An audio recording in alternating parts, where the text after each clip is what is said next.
हिंदी साहित्य की सुप्रसिद्ध लेखक लेखिकाओं की कहानियों के चैनल में आपका स्वागत है।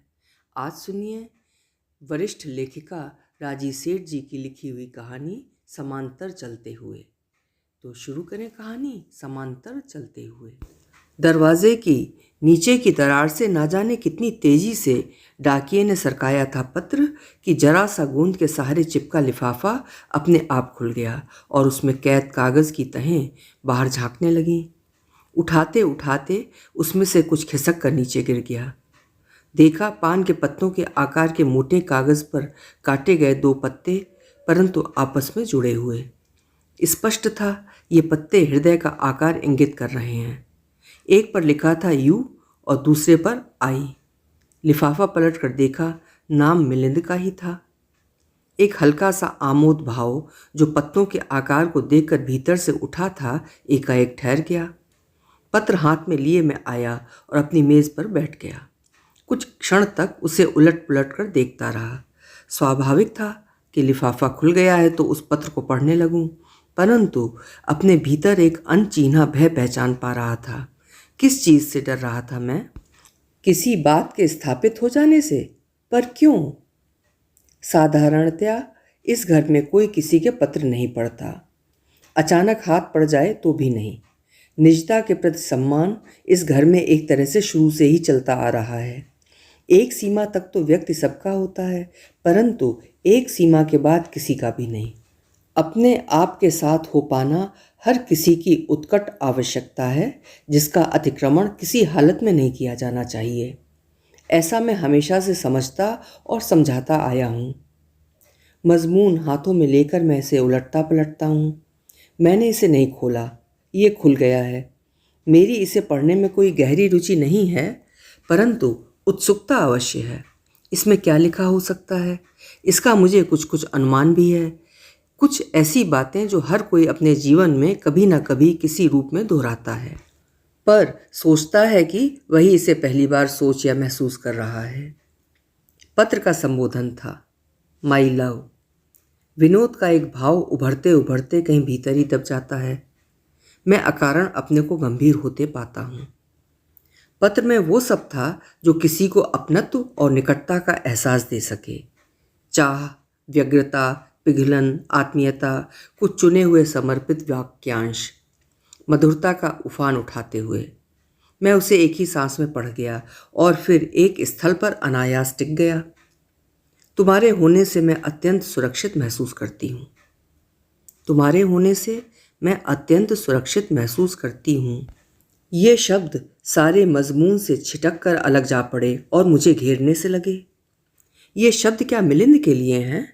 मेरे बच्चे के लिए, जिसे अभी तक कुछ समय पहले तक मैं अबोध समझता था, जिसको पालने पोसने, खिलाने पिलाने और पढ़ाने लिखाने के उत्तरदायित्व से अपने को अब तक मुक्त नहीं समझता था। वही मिलिंद, वो अबोध शिशु। अभी कल की ही तो बातें हैं, सपनों की तरह द्वारों की चौखटों पर अटकी हुई। अनीता से विवाह, गहन उन्माद और मादकता में डुबो देने वाले सुख देह पिघलाती गरमाइयाँ और मन को सराबोर करती गहराइयाँ।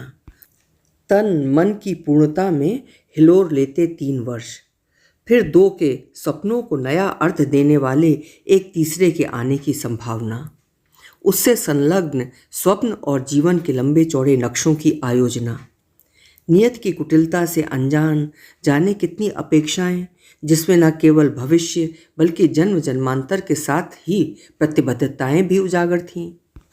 और फिर सुमधुर अपेक्षाओं को क्रूरता से रौंदता एक दिन। एम्बुलेंस, अस्पताल, डॉक्टरों की चिंता से गहराते चेहरे, इमरजेंसी में उभर आई नर्सों की सतर्क तत्परता, सांस में दारुण कष्ट, एक न टूटने वाली बेहोशी। अंततः विषैले हो गए अनीता के रक्त से केवल मिलिंद की ही रक्षा की जा सकी। मेरी अप्रस्तुत क्षमता पर उत्तरदायित्व का एक पहाड़ रखकर वो चली गई। भयाकुलता और घटनाओं की वेगमयता के कारण मैं खुलकर रो भी न सका था। अनिश्चित भविष्य और बोझिल दायित्व के समक्ष भौचक्का खड़ा रह गया था। दूसरी शादी की बात भी उसी समय उठाई गई थी। मैं उदासीन ही रहा। मामी और दीदी कुछ कुछ समय रहकर वापस चली गई थीं। दीदी ने औपचारिक परंतु प्रच्छन्न सतर्कता से तरल होते हुए कहा था, बेबी को मैं ले जाती हूँ, कुछ संभल जाने पर तू ले जाना। कैनवास की लंबी कुर्सी पर शिथिल पड़ा मैं थोड़ी देर तक उनको जांचता रहा था, फिर स्वयं ही कह दिया था, अभी रहने दो दीदी। दीदी वो दृष्टि सहन न कर सकी थी। दीदी को दोष नहीं देता, उनकी अपनी परिस्थितियों में ऐसा कर पाना असंभव था। विरोधी भावों की धूप छांव में वो न केवल अपना कर्तव्य स्थिर कर रही थी, मैं भी उसी क्षण जीवन का अर्थघटन कर रहा था। कर्तव्य के नाम होम होते रहना। उस समय मेरे मन में उस मांस के लोथड़े के लिए जो अपनी जीवित तटता में मेरे हाथ थमा दिया गया था, कितना वात्सल्य था, इसे मैं तटस्थ बैठा बराबर तौलता रहा था। अपने को मैंने उस समय कसैली दयनीयता के अधीन ही पाया था। मैं शायद जीवन की चारुता निभाने के पक्ष में था। सब धीरे धीरे चले गए, एक एक करके। केवल मैं रह गया, एक खुरदुरे यथार्थ के सामने।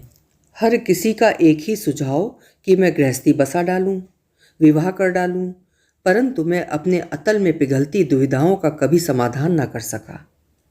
समझ ही नहीं पाया कि नए सपनों की अपेक्षाओं में जीती कुंवारी संवेदना के प्रत्युत्तर ढूंढती किसी नवोढ़ा को मैं कैसे एक पराये वात्सल्य से लाद दूं? क्या ये एक भावनात्मक बलात्कार न होगा? और ये भी कि अतीत की मुट्ठी में भिंची अनीता के साथ बिताए अभिन्न अंतरंग क्षणों के स्मरण की कोर भी मुझसे झटकी न गई। एक नैतिक किस्म का ममत्व उस स्मरण के प्रति मन में बना रहा। यूँ तो जीवन में मैं कभी तथाकथित नैतिक दबावों से संचालित नहीं रहा, बल्कि जीवन के बाहरी कलेवर से जुड़ी नैतिक वर्जनाओं के प्रति एक उपेक्षा ही मेरे मन में रही है। फिर भी अपनी तरह से किन्हीं नैतिक मान्यताओं का उपासक जरूर रहा हूँ। मैंने जीवन को व्यक्तित्व और परिवेश के बीच समायोजन की कोशिश की तरह देखना चाहा है, जिसमें सहज मानसिक ईमानदारी एक जरूरी शर्त लगती रही है। इसीलिए मैं आंतरिक शर्तों को नकार नहीं सका, आवश्यकता के दबाव में भी नहीं। कठिनाई हुई तो सोचूंगा, यही सोचता रहा। मिलिंद के लिए अत्यावश्यक हो गया तो विचार करूंगा, पर बात टलती गई। अधिक वेतन पर जुटाए नौकरों की तत्परता और अपने सजग ममत्व के बीच मिलिंद एक अच्छे सिंचे हुए पौधे की तरह पनपता गया और घर भी बंधी स्थिर चाल से चलता रहा। एक मैं ही था, मुझे अचानक बोध हुआ, जो किनारों से दूर बहता अपनी पहचान के घेरे से बाहर चला आया था।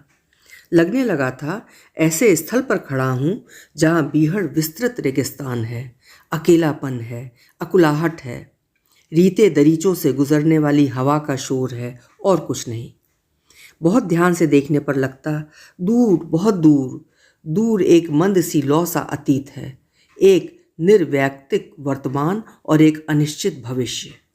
मिलिंद बड़ा हो चला है, सिर पर ओढ़ा हुआ मिशन जैसे पूरा हो चला है। अब जीवन चुपचाप खिसक चला है, कुछ बटोरने जैसा अभी बचा है क्या? रीते हाथ, खाली हाथ। धक्का सा लगा था उस दिन।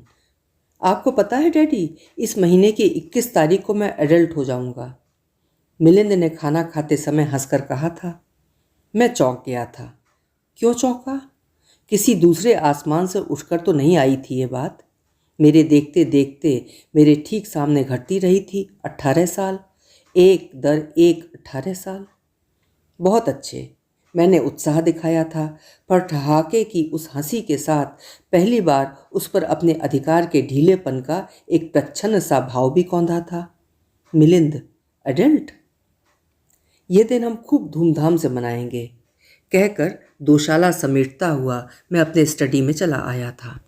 रीतेपन की जो किरच इधर कई सालों से अस्तित्व में सरकती आ रही है, अधिक चुभने लगी थी।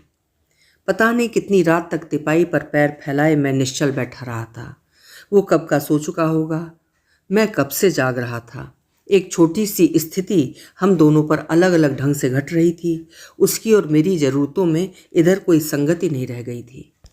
शाम को घर लौटते एक अनिच्छा अपनी उग्रता में मन में धरना देकर बैठ जाती थी।